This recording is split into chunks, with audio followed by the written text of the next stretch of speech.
Lors de l'étude d'un dossier, l'EN de police s'assure que le permis de construire est obtenu et purgé de tout recours.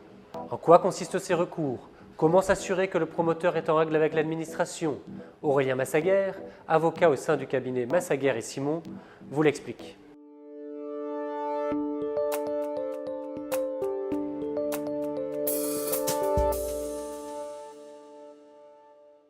Attention, quand on parle de permis définitif ou de permis purgé, on pense souvent au recours des tiers, mais il n'y a pas que cela.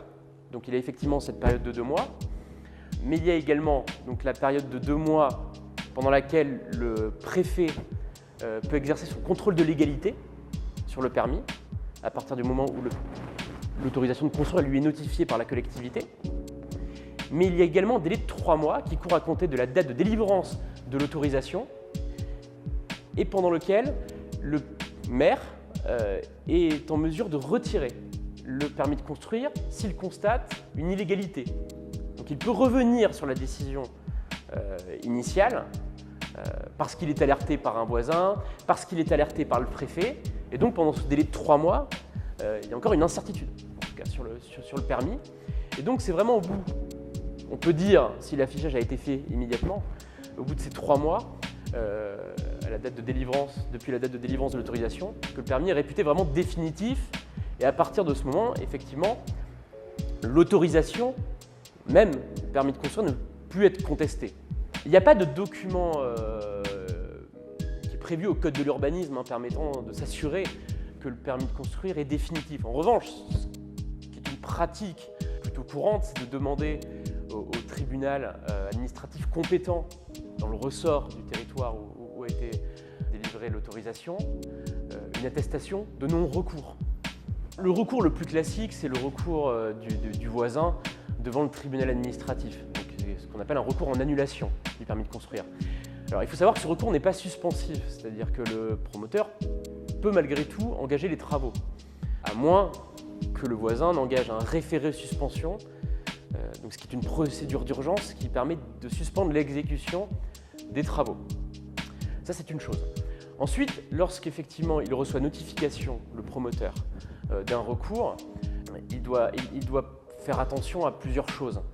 La première, c'est qu'il peut contester l'intérêt pour agir du requérant, donc il faut bien vérifier qu'il subit un préjudice par rapport au projet.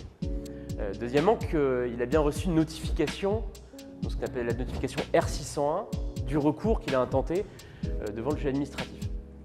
Parce qu'il y a un risque, c'est que le recours exercé par le tiers soit irrecevable. Et à partir du moment effectivement où le conseil du promoteur juge que le recours contentieux est recevable, donc il ne reste plus effectivement qu'au promoteur qu'à se défendre devant le juge administratif, une procédure qui est assez longue, qui peut durer jusqu'à 2 ans en première instance. S'il s'estime effectivement lésé par ce recours, il a plusieurs possibilités. Il peut faire une demande indemnitaire devant le juge administratif, en dommages-intérêts, et il peut également engager devant le juge civil une action en recours abusif s'il estime que le recours exercé par le tiers est dilatoire ou que ce dernier l'exerce alors même qu'il n'a aucun intérêt pour le faire.